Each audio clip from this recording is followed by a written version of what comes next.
Hello crafty people, it's Sharon here, and I thought I'd bring you another video today, but just for a change I'm going to colour with watercolour pens rather than alcohol pens, and I'm focusing on colouring this really cute little guy who is a Tracey Hey character, and I thought he'd be really good for upcoming Valentine's cards or just a card to say hello.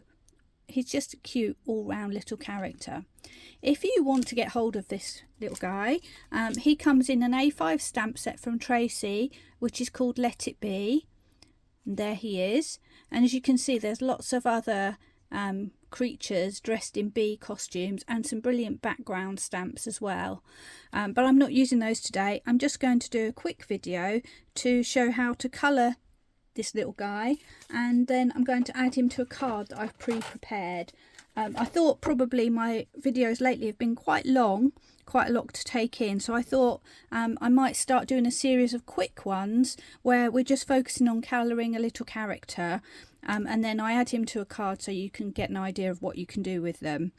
If that's something that you think you would like, let me know and I'll carry on doing them, but for now here's the first one in the series. So I'm going to put my pre-coloured one aside for a little while and focus on this one here. Now I've just stamped him onto a small scrap of watercolour card, and I've used VersaFine ink, which is waterproof, so that I can now use my pens to colour him in. I've got a jar of water to the side here. I've got a paintbrush, which is actually a Crafter's Companion one on this occasion, and I've got some tissue paper just to wipe my brush because it only needs to be damp, not soaking wet. I've also got a piece of plastic or mylar which I'm going to colour my ink onto rather than applying directly to my picture, so that I can get a watercolour kind of blend. So you'll just see that up there, and all I'm going to do is actually use my colours and scribble them onto this mat and then pick them up with my paintbrush. So I've decided to use Spectrum Noir Aquapens today, and I've got a variety of colours which are greys, yellows, black, and a sort of taupey brown colour as well, which you'll see shortly. So I'm going to start off with my charcoal aqua pen, and I'm going to colour some of that onto my little mat here, and taking my brush, if I just bring that in, I'm dipping into the water to get that water into the brush, but then I'm going to actually take my piece of tissue and just pick up the extra, so that I've ended up with just a dampish brush. Now I might need to re-dampen that in a minute, but we'll see. And again, as I always say, twist and turn your little bit of card as much as you like. But I'm just going in, and actually I've dried my brush a bit too much, and the reason I can tell that is because that ink that I've picked up is not moving too much. So I'm going back into the water, just dabbing off and picking up a bit more of that colour, and I'm starting where I think the shaded areas will be, and at this point I'm just going to add a basic covering or coating of colour.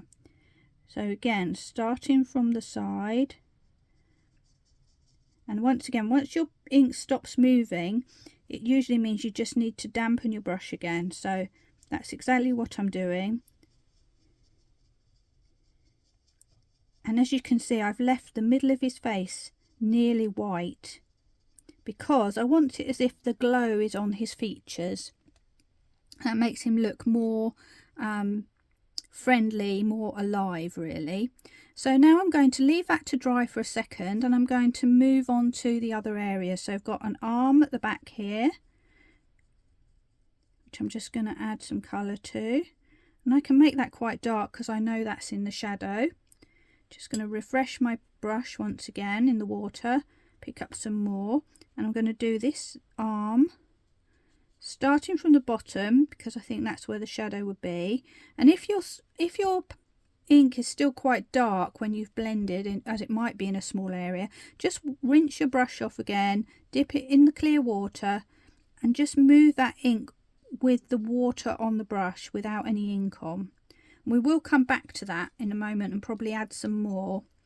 So once again, I'm going to go back to my grey, and I'm just picking up some of that ink and just getting a base coat down. And we're going to come back to this in a moment and add some more depth to it. There we go. So before we know it, we've got a basic coat of colour on our little elephant, all of his body. Oh, except I did this before, forgot about his little ears here. So again, back we go. Now, because this is a fairly small paintbrush, it doesn't hold too much water, so I do need to keep refreshing that, but I actually quite like that. For this kind of colouring, I prefer a brush that doesn't carry too much water, so that you don't get it spreading. You know, you can keep a bit of control over the ink that you're adding. There we go.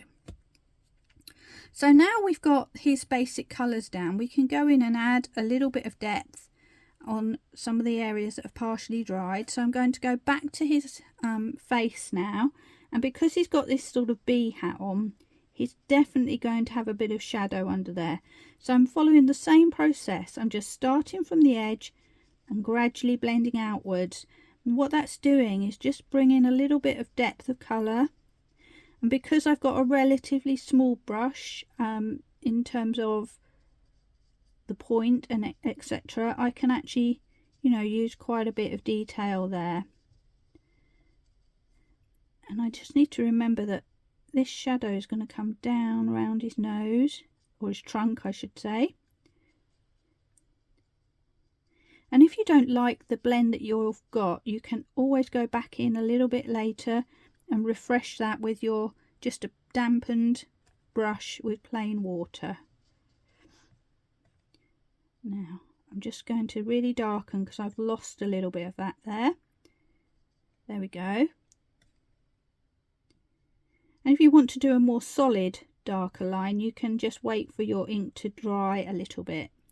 So I'm following the same process. This little arm here, I don't think he really needs any more there, but this one definitely needs a bit more shadow. So you can see I've added something quite dark there. I'm going to just rinse off my brush again and just blend that out a little bit. See what we get. And then I'll rinse off one more time and dab on my kitchen towel and blend again. And then the same with his leg. So his shadow is going to be right under his little belly there.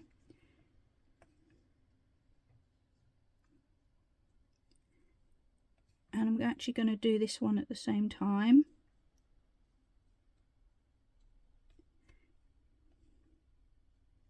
Just going back and forth, dampening my brush and giving it a dab to get the most of the water away, and then going back to blend.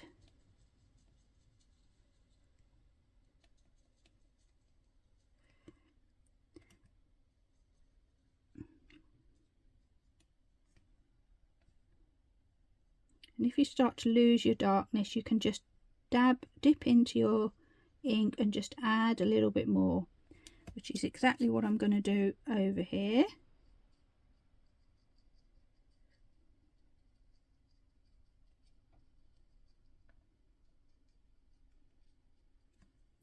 And I'm going to just clean my brush quickly, just so that I can smooth off that edge there. Now I may come back to that again in a moment. It's all about layering with this kind of thing. But what I am going to do is just add some shade onto the elephant's ears.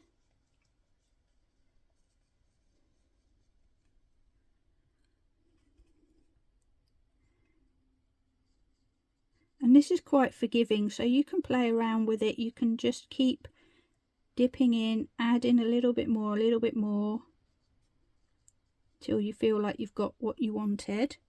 And at this point I'm just going to stop with my grey for a second, because I do want to have a little bit of a blush on my elephant. So I've also got a colour called Spice, which is kind of like a corally colour, I guess you'd say. And I'm going to pick some of that up with my brush, and under his cheeks I'm just going to dab some. Now in my previous example I used a more pinky colour. This time I'm going for a peachier colour, and I'm also going to put some in his ears very lightly to provide the very slight tint.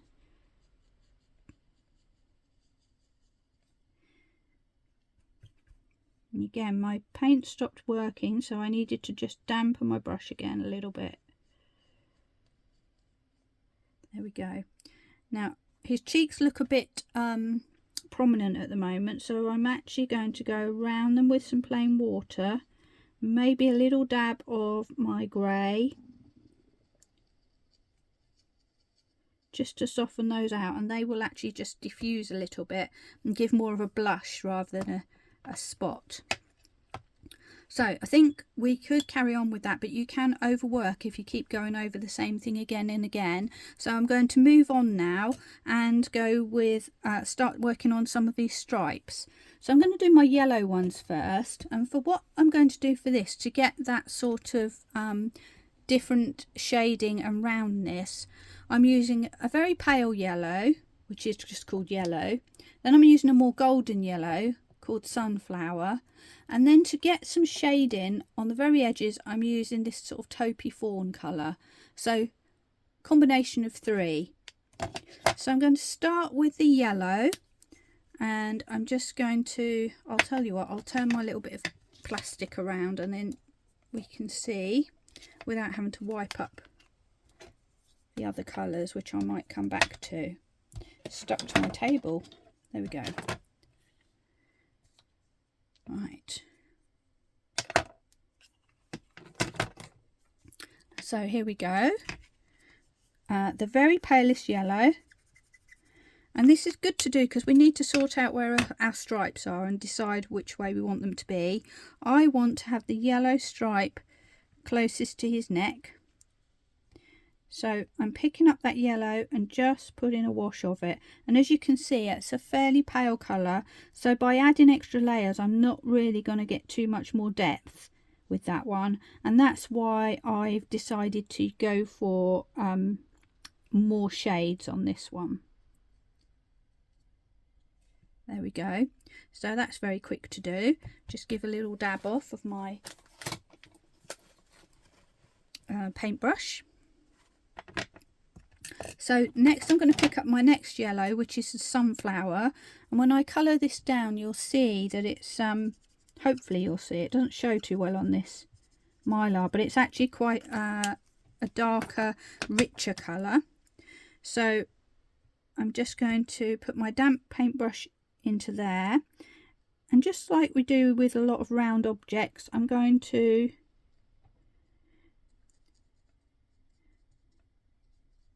add from the edges. Now I'm looking at that and thinking actually that's not giving me much differentiation at all. So I'm just going to have a look at my other yellows and see what I've got. And I'm going to just test them on this bit of paper because I'm going to cut this guy out eventually. So I've got that yellow, which is topaz, and I've got a gold. Oops, wrong side.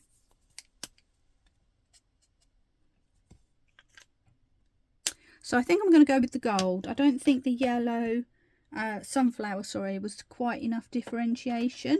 So I'm going to go with the gold. So you can change your mind and experiment as you go along. There's definitely nothing wrong with doing that. And because, you know, it's just another kind of yellow, effectively, I'm just going to take my paintbrush and go straight over the top. And then you can see we've got a bit more of a contrast. So we can see it's more shiny in the middle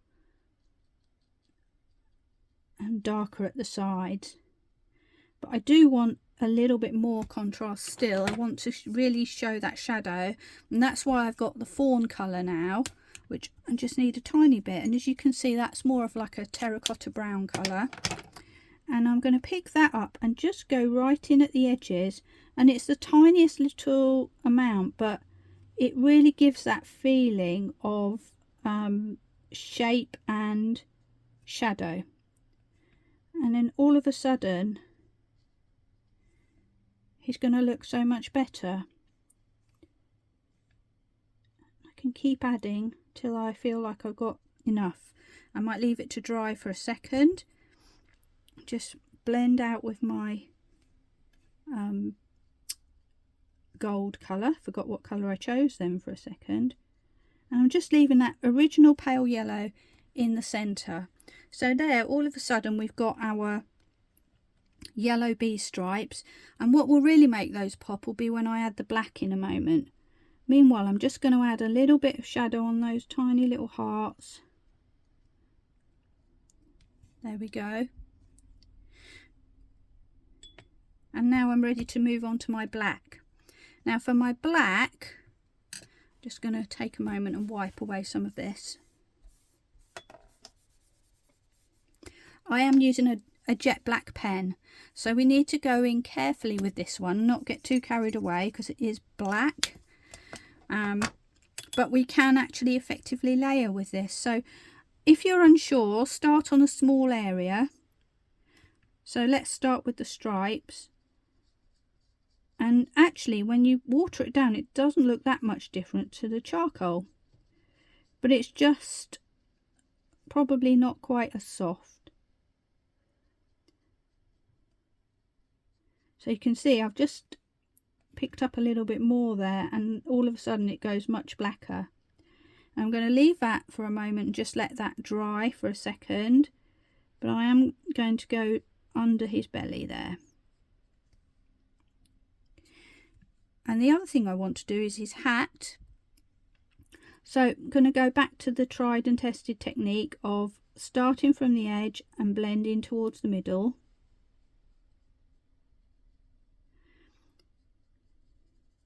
Remembering that I don't want my brush to be too wet, because I don't want this to get what we call a bloom on it, which means that sort of cauliflower shape on there.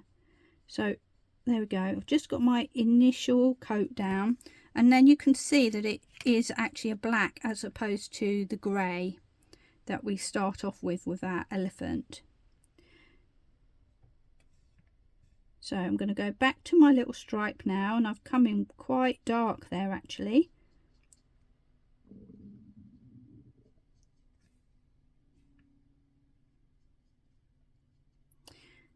And then I'm going to just clean off my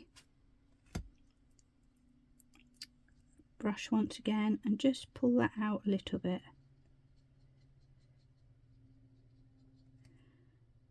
Maybe just go under his nose, so that under his trunk, to show that we've got that shadow going on. Because this is like a sketchy kind of image, you haven't really got to be particular about staying within the lines too much. It has got that lovely sketchy quality, which is very forgiving. So I'm now going back to my hat, which has in the meantime has dried off a bit, and I'm coming in from the dark edges where his hat would curve around to the back, and I just need to dampen my brush once again, pick up some more, and I'm trying really hard to keep my little area of white in the middle.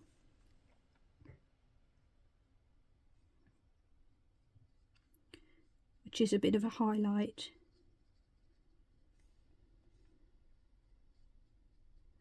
But at the same time I'm just pulling little bits of ink more and more and more, just to kind of get that graduation of colour. And every time you do this they'll come out different. this one is looking different to the first one that I did, and that's okay. In fact, that's quite a nice thing because that makes them a little bit more individual. There we go. Now what I can do if I want to, I'm looking at this now and I feel like I just want to bring a little bit back in his ears. So I've gone back to my charcoal and I'm just giving that a little swirl around. And then if you look at that, you can see his left ear has got a bit more depth to it. So I'm going to do the same with the other ear.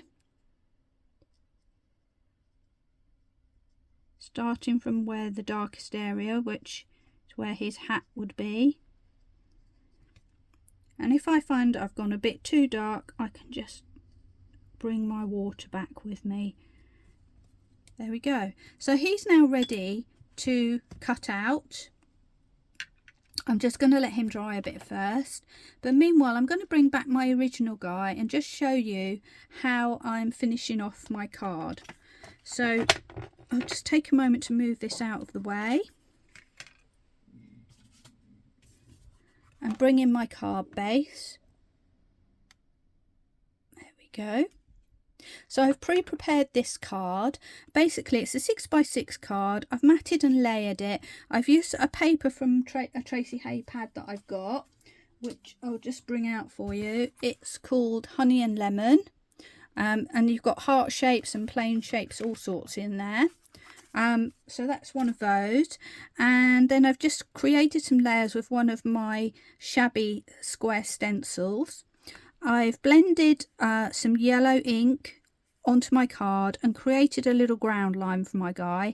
And this sentiment that you see is also from Tracey Hey, and I think it's a really good one because it just says, hey, it can mean what you like. You could use this for a Valentine, or you could just use it to say hello to somebody. So all that remains really is for me to stick my little character on here. I'm going to use my pin flare glue, and I'm just going to add him onto the bottom there, but just take him slightly over the border of my mat so that I don't have to have him looking like he's floating in the middle of nowhere. So that's always a good technique, is just to try and take things outside of your borders a little. It just only needs a little tiny bit and it makes a world of difference. So that's him, his little ears sticking over the edge. Just hold him down for a second. And on the ground line, I've just put him just below the ground line, so he's actually standing on the ground rather than, or within the ground rather than hovering above it. So hopefully you can see, there we go, there's my ground line and his feet are just a little below. So there we have it, my quick colouring lesson for today. I hope you enjoyed that, and I hope to do some more. I hope you'll come back and join me, and subscribe if you like what you see. Thanks for watching. Bye.